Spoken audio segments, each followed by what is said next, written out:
exposure to someone who tested positive. Now, remember, KD himself had COVID-19 in May, but this is the league's protocol, and if he misses all 7 days, that will include the next 4 games. So starting tonight against Utah, back-to-back against Philly, Memphis, then a Sunday game against the Thunder. So, Tim, the Nets are only 3-4, even with KD playing 6 of the first 7 games.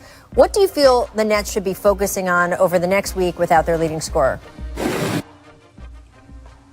Well, Steve Nash needs to go find every instructional tape he can find on how to play defense and just play them for the next week, whenever they can. Play them, give them to guys to watch at home, watch at practice, watch on the plane, at the hotel, before the game.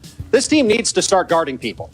They don't have very much defensive talent. If you go through their top 8 or 9 guys, I would argue they have no above-average defensive players, and they have several minus ones, whether it's Kyrie Irving, Joe Harris, Karis LeVert, Taurean Prince. So they're already working at a deficit, but this team needs to play much better at that end if they want to be a true championship contender.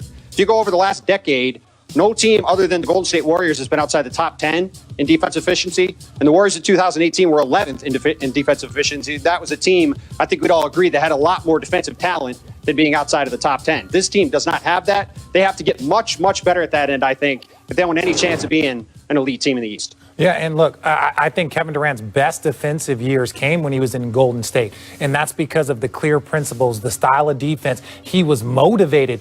He was up there in conversation towards the end of the year, is like, could he be the defensive player of the year? So is he going to be able to get to that same spot? I don't think so. I think for me, you have to look at the other guys. You always have to look at your team from as a player and say, where can I contribute? Losing Spencer Dinwiddie, Taurean Prince, these guys have to focus on the defensive end. If you told me all I have to do is become an above average defender and we are a championship level team, but that's what it's going to take. But that's also going to be the leadership. You talk about the leadership of Kyrie, the leadership of Kevin Durant. Can they get the other players to buy in on a defensive scheme? And Steve Nash and, look, we know Mike D'Antoni is not a defensive, monster, but they need a lot of guys contributing on the defensive end, and they're not getting it.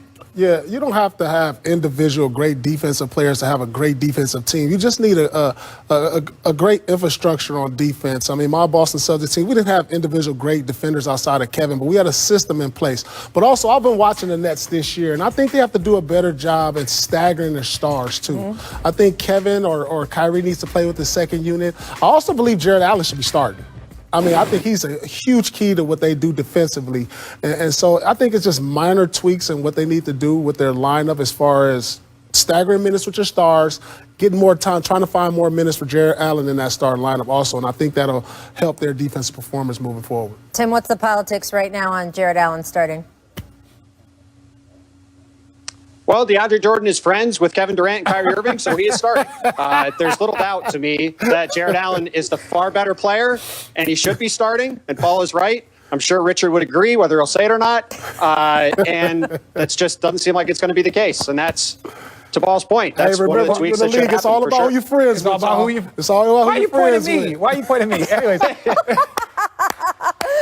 That was fantastic. Tim, thank you so much for joining us. I will say that as soon as they fired the coach, DeAndre Jordan was starting the very next. Hey, listen. Richard Jefferson was friends with LeBron. Who? Therefore, he got on the team. I don't like that dude. You know what I'm saying? Therefore, he express to people. He had 1 foot out the league at that point. But are you kidding? I held on as long as I could. Poor Tim has no idea what he's gotten into. Here's what the joke recommends: Celtics rallying from an early 13-point deficit to send the Raptors to 1-5 after the game. Fred VanVleet and Kyle Lowry trying to make sense of their team's slow start. This is probably uncharted territory for most of us. I know just speaking for myself, I've never been a part of something like this. But we can't hang our heads. Nobody's feeling sorry for us. I think we just need to, get a little bit more grittier, get a little bit more tougher, and a little bit more nastier, and have a little bit of a swag to us. And right now we have no swag to us. Right now we have nothing, there's nothing to us, right? We're just like that team, teams are looking at us like, all right, let's go eat.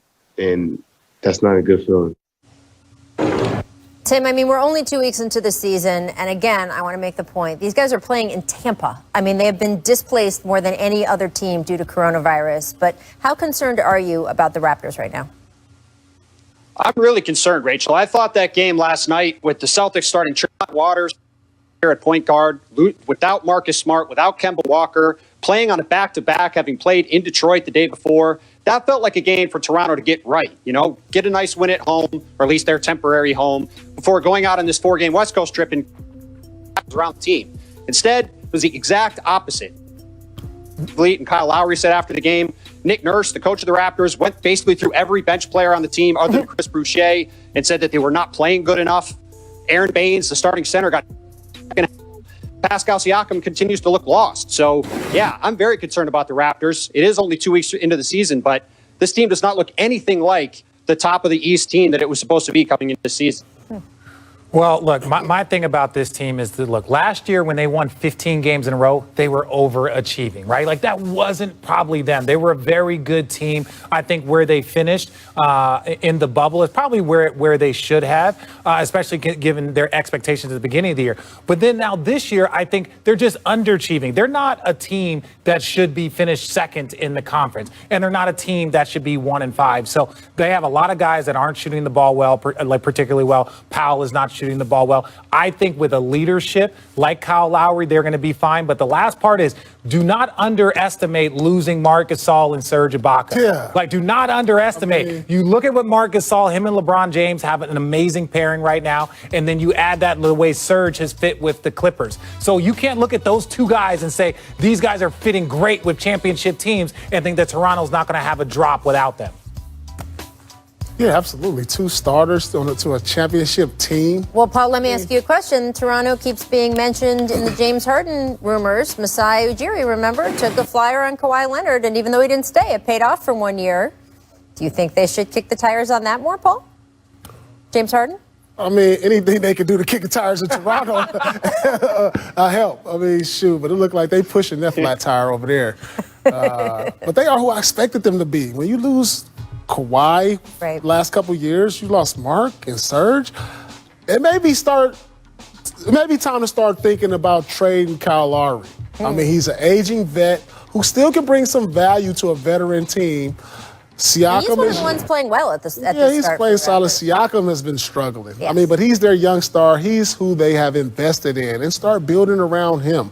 Lowry, he's a guy that can help people right now. He can help a contending team. So if I'm Toronto, I'll look at probably start to rebuild after losing all these veterans within the last couple years. Yeah. I hope that Kyle stays in Toronto just because I like it when a player bonds with a franchise the way he has. I will say that I would expect the Clippers to be pretty aggressive on trying to go after. They need more of a floor general. If guys like that start to become available, I'm curious which teams they will be visiting and whether Toronto is one of them. All right, Paul, I want to switch over to the Celtics because with that win last night, they moved to 5-3.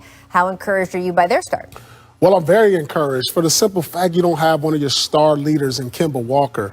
And you've seen Jason Tatum and Jaylen Brown playing like the all-star who we think he can be this year. So this is very encouraging for the Celtics. Although I was disappointed in that loss at Detroit, but they made it. They came back and beat Detroit. But you got to be encouraged, especially for their lack of depth, Smart being out, Kemba being out. And they're right up there at the top with the Eastern Conference. Well, and what I like about, Jaylen Brown is that he's that quote unquote, he's been that third guy now for a while, whether it was with Kyrie was there or when you had Gordon Hayward and then you had Kemba Walker. Not that Jaylen Brown wasn't a stud, but he's continued to work on his game. He's continued to add to his game. And the way he is playing now, look, the first 25 games, 30 games dictate whether or not you're going to be an all-star. Your team's record and your performance. He is performing like an all-star. Jason Tatum might be the best player, but Jaylen Brown is doing so much at a high level. It's just hard to ignore that.